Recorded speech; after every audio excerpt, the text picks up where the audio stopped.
கடந்த 85 ஆண்டுகளாக தமிழ்நாட்டில் மட்டும் கல்லுக்கு தடை விதிச்சிருக்காங்க. இந்த தடை விதித்ததுக்கு பிறகு தமிழ்நாட்டில் உள்ள பணியேறிகள் கிட்டத்தட்ட 10 லட்சம் பணியேறிகளுக்கு மேலே அந்த தொழிலை விட்டு அவங்களுடைய வாழ்வியலை விட்டு வெளியேறியிருக்காங்க. பணியேறிகள் மட்டும் இல்லாமல் பணியேறிகள் சார்ந்து இருக்கின்ற பனை விவசாயிகள், அது மட்டும் இல்லாமல் கருமான்கள், குயவர்கள், இந்த மாதிரி நிறைய தொழிலாளர்கள் இந்த தொழிலை விட்டு வெளியேறி இருக்காங்க. அதனால பாதிக்கப்பட்டிருக்காங்க. இப்போ கடந்த காலமாக தொடர்ந்து நாங்கள் இந்த கல்லு தடையை நீக்க வேணும், கல்லு தடையை நீக்கினாதான் பனை சார்ந்த பொருளாதாரத்தை மீட்டெடுக்க முடியும் அப்படின்ட்டு தமிழ்நாடு பணியேறிகள் பாதுகாப்பு இயக்கமாக நாங்கள் ஒருங்கிணைத்து போராட்டத்தை முன்னெடுத்து வருகிறோம். தொடர்ந்து இந்திய அரசியலமைப்பு சாசனத்தை கீழ்ப்படிந்து உலகளாவிய நடைமுறையை நாங்கள் பின்பற்றி கல் இறக்கி சந்தைப்படுத்துகிற அறப்போராட்டத்தை தொடர்ந்து நாங்கள் நடத்தி கொண்டிருக்கிறோம். இந்த பிரச்சனைகளை எல்லாத்தையும் களத்தில் இறங்கி தொடர்ந்து சத்தியம் டிவி எங்களுக்கு குரல் கொடுத்துட்டு வருது. அதுக்காக சத்தியம் டிவிக்கு நாங்கள் நன்றி தெரிவிச்சுக்கிறோம்.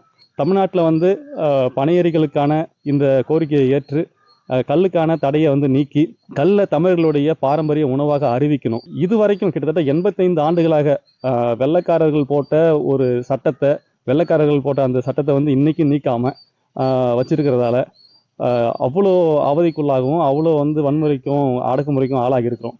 அதனால இந்த தமிழக அரசும் இந்த தமிழக காவல்துறையும் பகிரங்கமாக பணியேறிகள் கிட்ட மன்னிப்பு கேட்கணும்.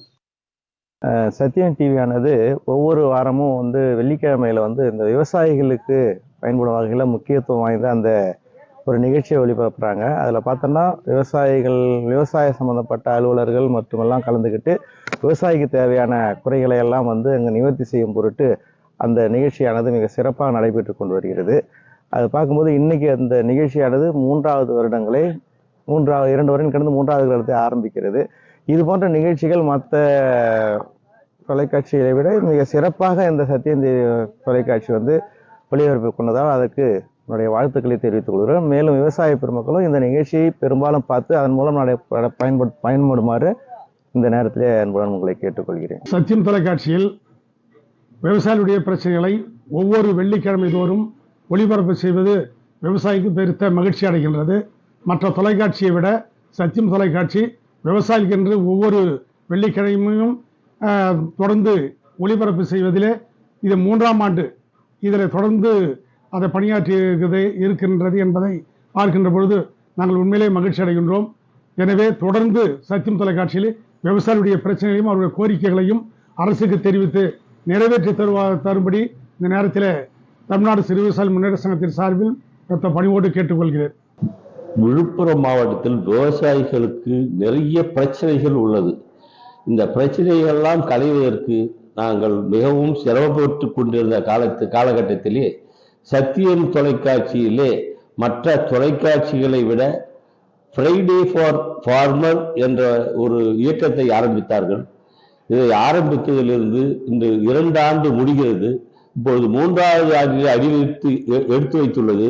இது மேலும் இது தொடர்ச்சியாக இருந்தால் விவசாயிகளுடைய வாழ்வாதாரம் சிறக்கும். விவசாயிகளுக்கு எந்த பிரச்சனையாக இருந்தாலும் நேரடி நெல் திறப்பதற்கோ, கரும்புக்கு விலை கேட்பதற்கோ, இல்லை ஒரு சில பிரச்சனைகளை முன்னின்று எடுத்து செல்வதற்கோ சத்தியம் தொலைக்காட்சி மிகவும் எங்களுக்கு மற்ற ஊடகங்களை விட உதவி புரிகிறது. இந்த உதவி புரிவதால் நாங்கள் எங்களுடைய குறைகளை ஒவ்வொரு வெள்ளிக்கிழமையும் எங்களுடைய குறைகளை எடுத்து சொல்வதற்கு ஒரு வாய்ப்பு அளித்ததற்கு நன்றி.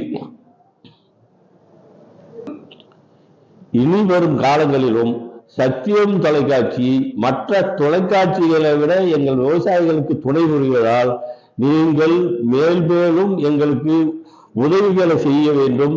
இந்த நிகழ்ச்சி தொடர்ச்சியாக இனிமேல் நடைபெற வேண்டும் என்பது எங்கள் விவசாயிகளுடைய கோரிக்கை.